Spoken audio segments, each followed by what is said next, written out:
I saw your videos. I'd like to share with our viewers. I didn't understand this at first. There was a fence put up around a gas station to stop people going to it. And I thought, well, of course, that's the gas station. No. This was someone else putting a fence around a gas station, not the gas station. These were Unifor extremists coming to southern Alberta and literally putting a metal fence around a company they hated to stop its customers from getting in. Here, let's play a little bit of that. Hey guys, how are you? Good, how are you? Oh, staying warm? Good. Calling you guys. Who are you with? I'm not talking to you. Why? Why is that? Because you're not a journalist. Are you guys from Big fucking assholes. Get out of here. Are you guys from Alberta? Here, you fucking right-wing assholes. Are you from Alberta? Beat it. Beat it. Is anyone here from Alberta? You're right-wing assholes. Are you from Alberta? Are you from Alberta? Are you from Alberta? One day stronger. One day longer. One day stronger. So these union thugs have come to Alberta from out of province to protest the co-op, which is kind of funny because normally unionists like to stick it to corporate elites. But in fact, they're actually just sticking it to the owners of this co-op. The co-op operates as a cooperative, so everyone sort of pitches in to the business and the ownership is distributed amongst the customers. It's really weird that they're protesting it, and it is even more weird that they're coming from out of province to hurt businesses, local businesses here in Alberta. Well, Keean, it took me a while to understand. I remember you were telling me this on the phone. What you were saying, is it okay for me to go over a fence into the property? I was saying, well, if it's a fence, you can't go into the property. I thought the fence was put up by the property owner, and you were asking, can I trespass? I was saying, no. But it was the opposite. You wanted to get lawful entry into the gas station, but it was illegal Unifor extremists that put up this fence, and the cops just were fine with it. That's what boggled my mind. The cops really let a bunch of foreign strangers put a fence up around an Alberta business. Yeah, I couldn't believe it myself, and I wasn't really sure what the situation was because there's no reporters there, and any reporter that was there beforehand, because there was a few the day before I went, but they weren't really showing what was going on there, and I was kind of confused as to why we weren't getting the full story. And then I remembered that most journalists are represented by Unifor, the exact same union that is protesting there. So I show up with a bale truck for feeding cattle and a ladder in case I had to climb over one of these 8-foot fences.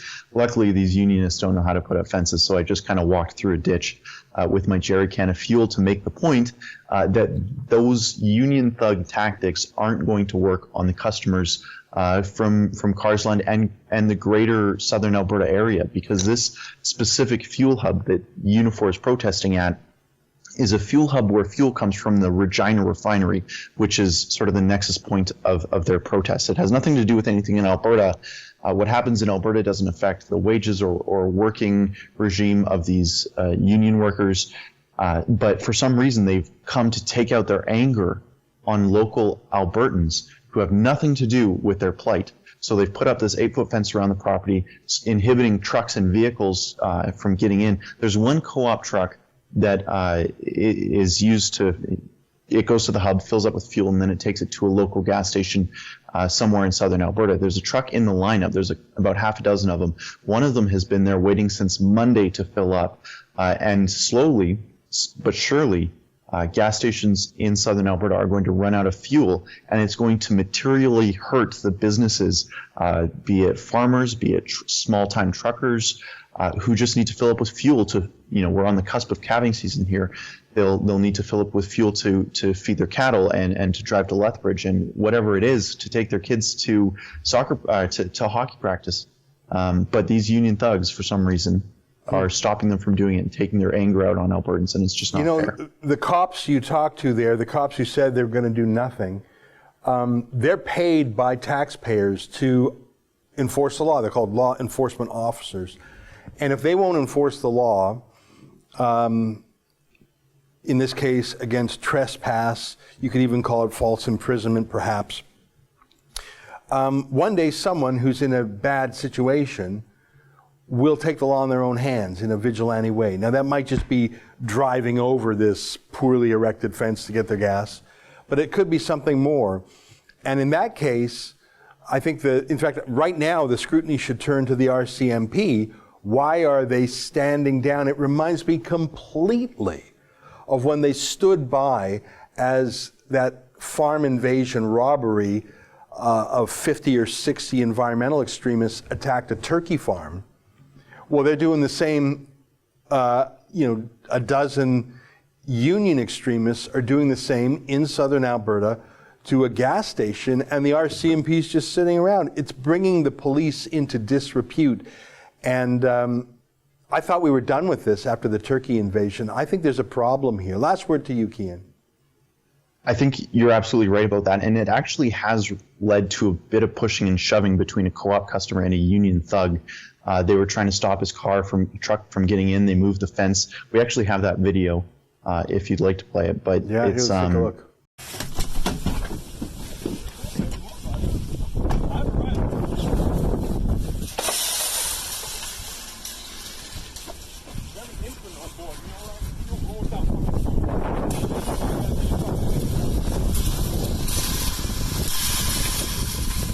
Come on, Megan.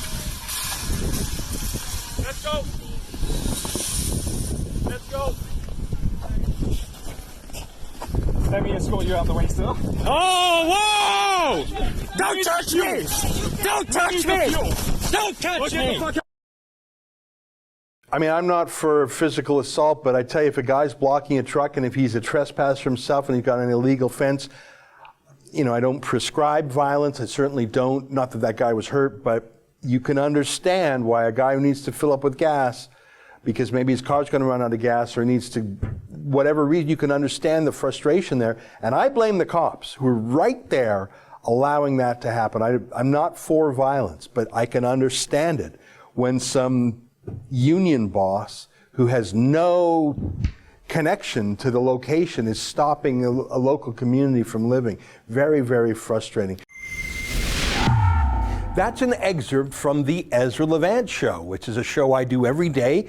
I do a monologue, interview an interesting guest, and then I read my hate mail. But you've got to subscribe to it, which you can do at premium.rebelnews.com.